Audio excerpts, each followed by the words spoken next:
Hello student, good morning to all. आज हम नया चैप्टर स्टार्ट करने वाले हैं। चैप्टर 7, प्राणियों में संरचनात्मक संगठन, structural organisation in animals.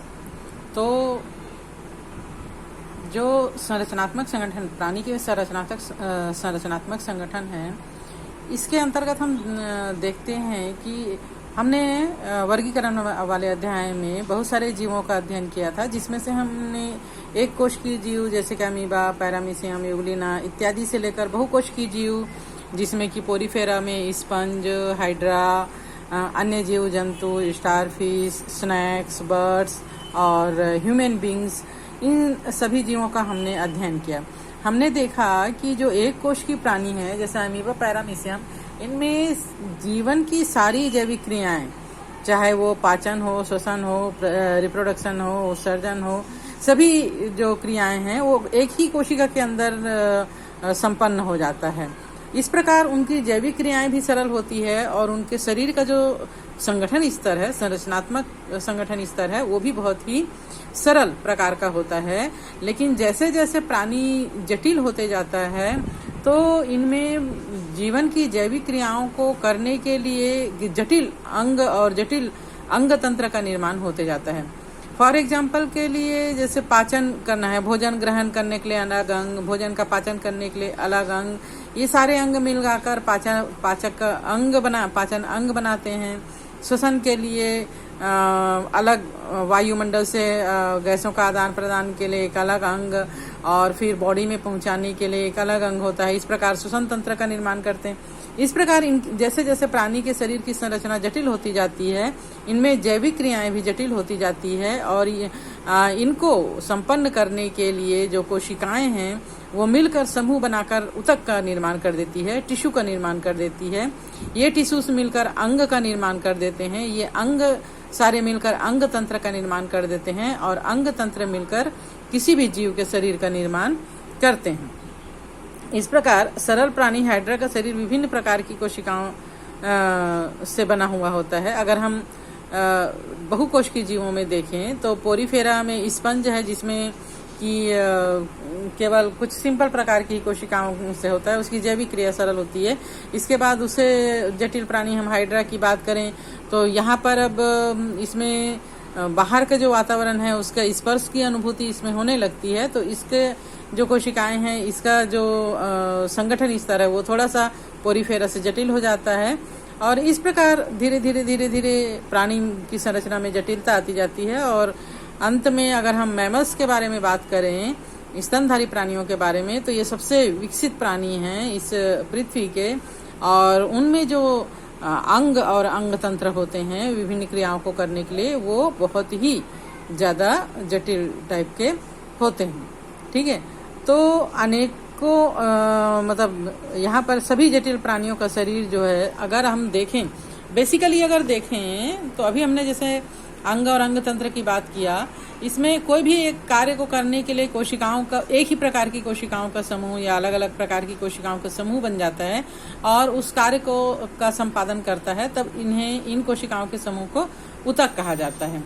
For example के लिए आंख से देखने का काम होता है, तो आंख की जो कोशिकाएं हैं, सारी कोशिकाएं हैं, संरचना उसकी अलग अलग होगी लेकिन सारी कोशिकाएं मिलकर देखने के कार्य को संपन्न करती है। तब ये सारे जो कोशिकाओं का समूह है वो ऊतक कहलाएगा, और इन ऊतकों से मिलकर बना हुआ जो ऑर्गन है वो अंग कहलाएगा। इस प्रकार बॉडी में अनेक अंग होते हैं और इन्हीं अंगों से मिलकर जीव के शरीर का निर्माण होता है।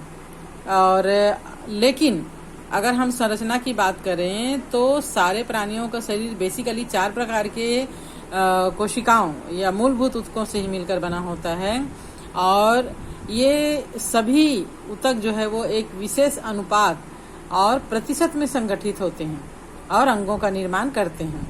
जैसे आमाशय का निर्माण जो है, आमाशय है, लंग्स है, फुफ्फुस यानी फेफड़ा यानी लंग्स, हृदय, किडनी यानी वृक्क, इनका निर्माण ये कर देते हैं। जब 2 या 2 से अधिक अंग अपनी भौतिक एवं रासायनिक पारस्परिक क्रियाओं से एक निश्चित कार्य को संपन्न कर अंग तंत्र का निर्माण करते हैं, जैसे पाचन तंत्र है, श्वसन तंत्र है, तो समस्त शरीर की जैविक क्रियाएं कोशिका ऊतक अंग, सबसे पहले कोशिका, कोशिका से मिलकर ऊतक, ऊतक से मिलकर अंग, अंग से मिलकर अंग तंत्र और फिर जीव का शरीर का निर्माण होता है। तो हम प्राणी ऊतक के बारे में पढ़ते हैं कि कौन कौन से प्रकार के प्राणी ऊतक होते हैं और किस प्रकार कोशिका की संरचना कार्य के अनुसार शरीर में बदल जाती है। इस प्रकार ऊतक जो है वो भिन्न भिन्न अंगों का निर्माण कर देते हैं। मोटे तौर पर इन ऊतकों को 4 प्रकार में वर्गीकृत किया गया है: उपकला ऊतक, संयोजी ऊतक, पेशी ऊतक और तंत्रिका ऊतक। इन शॉर्ट हम अगर बात करें तो उपकला ऊतक मतलब उपकला बाहर का मतलब जो कोई भी अंग है उसका अंदर और बाहर का सबसे लास्ट लेयर जो होता है उपकला ऊतक कहलाता है। संयोजी मतलब संयोजन करने वाला, जोड़ने वाला ऊतक। पेशी मतलब बीज का भरने वाला, जैसे कि हमने प्लांट्स में ग्राउंड टिश्यू या भरण ऊतक के बारे में पढ़ा था, तो पेशी ऊतक। और अंत में तंत्रिका ऊतक जो कि संवेदनाओं, चूंकि प्राणी जो है वो बहुत अधिक संवेदनशील होता है, तो संवेदनाओं के आदान प्रदान के लिए या पूरे शरीर में उसको लाने ले जाने के लिए तंत्रिका ऊतक होता है। तो अभी हम सबसे पहले पढ़ते हैं उपकला ऊतक क्या होता है। एपिथेलियल टिश्यू, ये शरीर या किसी अंग के बाह्य स्तर का निर्माण करती है ना। और इसकी जो बॉडी का कोई भी भाग, चाहे बाहर से दिख रहा हो या ना दिख रहा हो, उसका अंदर और बाहर दोनों तरफ की नलिकाओं और गुहिकाओं की भीतरी सतह के स्तर का निर्माण ये करती है। इसीलिए इसे आवरक यानी कवर करने वाला ऊतक भी कहा जाता है। ऊतक की कोशिकाएं एक दूसरे से सटी हुई होती है। जैसे हमारा स्किन की बात अगर हम करें, बाहर से जो स्किन है ये बहुत सारी कोशिकाओं से मिलकर बनी हुई है, तो ये कोशिकाएं जो है ऊतक का निर्माण कर रही है, एक दूसरे से सटी हुई है। इनके बीच में अंतरकोश की पदार्थ बहुत ही कम होता है या फिर पूर्णतः अनुपस्थित भी हो सकता है। और ये कोशिकाएं एक अत्यंत पतली श्लेष्मी आधार कला, जिलेटिनस बेसमेंट मेम्ब्रेन कहते हैं, इसके ऊपर स्थित होती है।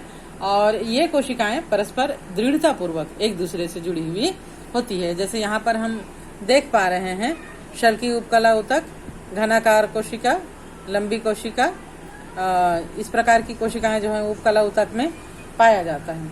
ठीक है, तो उपकला ऊतक जो है वो मुख्यतः अवशोषण का काम करता है। कोई भी पदार्थ का एब्जॉर्प्शन, जैसे आप लोग बॉडी के ऊपर तेल लगाते हो या पानी लगाते हो तो उसका अवशोषण उपकला ऊतक करता है। इसी प्रकार हमारे बॉडी में के अंदर भी अंगों में जो उपकला ऊतक होता है, स्तर होता है, वो अवशोषण का काम करता है या श्रावण का काम करता है। जैसे लार ग्रंथियों के द्वारा लार का श्रावण होता है, डाइजेस्टिव ग्लैंड्स में या डाइजेस्टिव सिस्टम में डाइजेस्टिव जूसेस का श्रावण होता है ना। या फिर परिवहन का काम करता है, एक स्थान से दूसरे स्थान तक ट्रांसपोर्टेशन का, या फिर उत्सर्जन का, एक्सक्रीशन का, जैसे हमारे शरीर से पसीने का बाहर निकलना एक्सक्रीशन होता है ना। इसी प्रकार सुरक्षा, प्रोटेक्शन, हमारा जो स्किन है वो हमको बाह्य वातावरण से धूल, मिट्टी, हवा, पानी, ताप इत्यादि से हमारी सुरक्षा करता है। और संवेदना को ग्रहण करता है, जैसे हमको ठंड लगना या गर्मी लगना, ताप को ग्रहण करना, दर्द को, है ना, ये सब एहसास हमको उपकला ऊतक के द्वारा ही होता है। तब उपकला ऊतक को मुख्यतः 4 भागों में बांटा गया है: सरल या साधारण उपकला ऊतक, सिंपल एपिथेलियल ऊतक, ग्रंथिल या ग्रैन्युलर एपिथेलियल ऊतक, और संयुक्त यानी कंपाउंड एपिथेलियल ऊतक, विशिष्ट उपकला ऊतक, स्पेशलाइज्ड एपिथेलियल टिश्यू के रूप में इसको बांटा गया है। तो सबसे पहले हम पढ़ते हैं सरल या साधारण उपकला ऊतक के बारे में हम बात करें तो ये जो है उपकला ऊतक में कोशिकाओं की केवल एक ही सतह पाई जाती है। जैसे कि यहाँ पर हम देख पा रहे हैं सरल ऊतक में इसकी केवल एक ही सतह पाई जाती है। और सरल है ना, ये उपकला ऊतक कहलाती है। ये ऊतक हमेशा नम सतह पर होते हैं। कोशिकाओं के कार्य और आकार के आधार पर भी ये अलग अलग प्रकार के होते हैं। जैसे शल्की उपकला ऊतक ये ऊतक चौड़ी चपटी कोशिकाओं की बनी होती है और प्रत्येक कोशिका में एक स्पष्ट चपटा केंद्रक होता है। यहाँ पर देख पा रहे हैं हम, ये जो है वो चपटा केंद्रक होता है, बहुत ही चपटी ये कोशिकाएं होती हैं। इस ऊतक में कोशिकाएं टाइल्स के समान दिखती है ना, जैसे टाइल्स को एक के बाद एक बिछाए रहते हैं, इस प्रकार टाइल्स के समान ये दिखती है। इसलिए इसे पेवमेंट उपकला ऊतक या पेवमेंट एपिथेलियम ऊतक भी कहते हैं। जैसे हमारे त्वचा, कई जानवर में आप लोग देखे होंगे कि त्वचा जो है वो एक साथ शल्क के रूप में निकलती है, या डैंड्रफ, हमारे सर का जो डैंड्रफ वगैरह होता है वो शल्की उपकला ऊतक का ही उदाहरण है। सांप का जो केंचुल निकलता है वो शल्की उपकला ऊतक का ही उदाहरण है। ये त्वचा की बाहरी सतह पे है ना, मुख गुहा के अंदर, देह गुहा में, रुधिर वाहिनियों की भीतरी सतह पर ये पाया जाता है। ये फेफड़ों की वायु कुपिकाओं और वमन संपुट में भी पाया जाता है। सेकंड है सरल घनाकार उपकला ऊतक, घन के आकार का, माने क्यूब के आकार का, ठीक है, सिंपल क्यूबाइड एपिथेलियम ऊतक। इस ऊतक की कोशिकाएं घनाकार यानी क्यूब के आकार की होती है। इन कोशिकाओं की सभी भुजाएं बराबर होती, चौकोर होती हैं। ये प्रत्येक कोशिका के मध्य में एक केंद्रक पाया जाता है। जैसे यहाँ पर हम देख रहे हैं घनाकार कोशिका में ये चौकोर हैं और इसमें एक केंद्रक पाया जाता है। वृक्क नलिकाओं में, श्वेत ग्रंथि में, लार ग्रंथियों में, अग्न्याशय नलिका, थायराइड पुटक, वृषण, अंडाशय की जनन कोशिका घनाकार उपकला ऊतक ही बनी होती है। इनका मुख्य कार्य जो है वो श्रावण करना और अवशोषण करना होता है। जैसे डाइजेस्टिव सिस्टम में हमने 10th में पढ़ा था कि भोजन का अवशोषण होता है, तो ये इन्हीं ऊतकों के द्वारा होता है। थर्ड वन इज द सरल स्तंभाकार उपकला ऊतक, सिंपल कॉलमुलर एपिथेलियम ऊतक। ये लंबी कॉलम के समान है ना, लंबी खंबे के समान होती है, एक दूसरे से सटी होती है और इनके भीतर के सिरे जो हैं वो मुक्त सिरों की अपेक्षा काफी पतले होते हैं। इनके बाह्य सिरों से सूक्ष्मांकुर निकले रहते हैं, सूक्ष्म अंकुर के समान संरचना निकले होते हैं। और ये ऊतक जो है वो आंत की श्लेष्मिक कला, पित्ताशय, पित्तवाहिनी की अंतःसतह और जठर तथा आंत ग्रंथियों में पाया जाता है। इनका मुख्य कार्य श्रावण, जैसे डाइजेस्टिव सिस्टम में श्रावण होता है और खाद्य पदार्थों का अवशोषण करना होता है।